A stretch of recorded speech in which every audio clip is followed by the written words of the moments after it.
চকলেটের চেয়েও কম দাম হওয়ায় নিঃসন্তানের মতো পরম যত্নে আবাদ করা ফসলকে নিজেই নষ্ট করছেন কৃষক। ক্রেতা আর দাম না পেয়ে ক্ষোভে দুঃখে লাথি দিয়ে ভাঙছেন একের পর এক ফুলকপি। এমন ঘটনার দেখা মিলল মেহেরপুরের গাংনী উপজেলার কাথুলি মাঠে। মাত্র কয়েক সপ্তাহের ব্যবধানে মাথায় হাত ফুলকপি চাষিদের। চাহিদার তুলনায় উৎপাদন বেশি হওয়ায় ফুলকপি কিনতে আগ্রহী নন আড়ত মালিকরা। তাই বাধ্য হয়ে এক ট্রাক ফুলকপি বিক্রি করতে হচ্ছে মাত্র 5,000 টাকায়। অনেক মালিক আবার মাঠেই রেখে দিয়েছেন ফুলকপি, যে যেভাবে পারছে নিয়ে যাচ্ছে। এবার বছরের কপির দাম কম, খুবই কম। এখন কপি নেওয়ারই লোক নাই।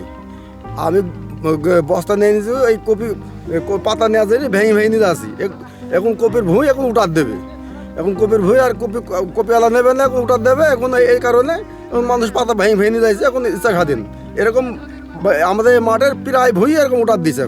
এখন আমাদের যে অবস্থা, কপি যদি সব বিক্রি করে এক বিঘি ভুঁইয়ের যদি কপি বিক্রি করা হয়, তাতে মনে হচ্ছে 10,000 টাকা ঘরে আসবে, এরকম মনে হচ্ছে না।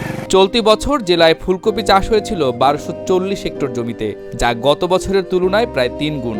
এবছর আবহাওয়া অনুকূলে থাকায় আশানুরূপ ফলন হলেও বাজার মূল্যে হতাশ চাষিরা। যেখানে গত কয়েক সপ্তাহ আগেও প্রতি পিস ফুলকপি বিক্রি হয়েছে 40 থেকে 45 টাকা দরে, সেখানে চলতি সপ্তাহে আড়ত মালিকেরা প্রতি পিস ফুলকপি কিনছেন 1 টাকা দরে। কপি এখন কেটে গরু খাইছে না, ছাগলও খাইছে না। এখন সব কেটে ফেল দিয়ে এখন গম বনছে। গমও এখন নামলা, গমও হবে না বোধহয়। কপি আবাদ করছিলাম আপনার 3 বিঘে, বিঘে ভেয়ে আপনার 25 থেকে 30,000 টাকা খরচ হয়। 3 বিঘে কপি লাগিলাম, প্রায় 80-85,000 টাকা খরচ হয়েছিল।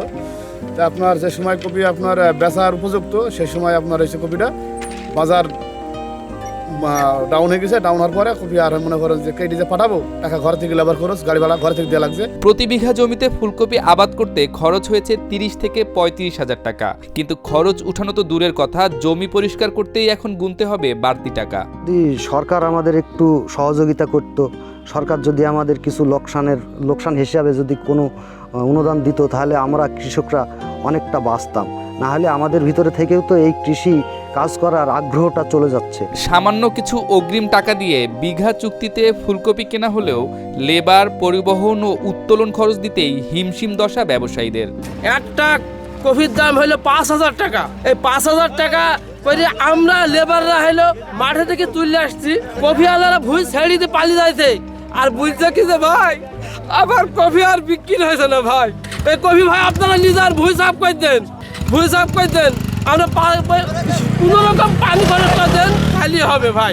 প্রত্যেকে অনেক টাকা খরচ করে কপি করছে। এখন আমাদের যে অবস্থা, কপি যদি সব বিক্রি করে এক বিঘি ভুঁইয়ের যদি কপি বিক্রি করা হয়, তাতে মনে হচ্ছে 10,000 টাকা ঘরে আসবে, এরকম মনে হচ্ছে না। খরচ খরচা বাদ দিয়ে হয়তো বা 2-1 হাজার টাকা থাকছে। এ দিয়ে আমাদের লেবার খরচ তো দূরের কথা, মাঠে আসতেই ভয় লাগছে ভাই। গত বছর এত কপি ছিল না। গত বছর আমরা এতদিনও আমরা যে কপি বিক্রি করেছি, তাও 20 টাকা 25 টাকার নিচে কপি বিক্রি করিনি। কিন্তু এই বছরে 3 টাকা পিস, 3 টাকার পিস বিক্রি করেও তো আমাদের গাড়ি ভাড়া টাকা হবে না। 2 টাকা পিস হলে লোড খরচ লাগে। একটা গাড়ি লোড করতে লেবাররা নেবে 2 টাকা পিস, আর মুকামে যে কপি বিক্রি হয়েছে 3 টাকা পিস। তাহলে লেবার খরচ টাকা তো দূরে, কপিওয়ালাকে কি দিব আর গাড়িওয়ালাকে কি দিব।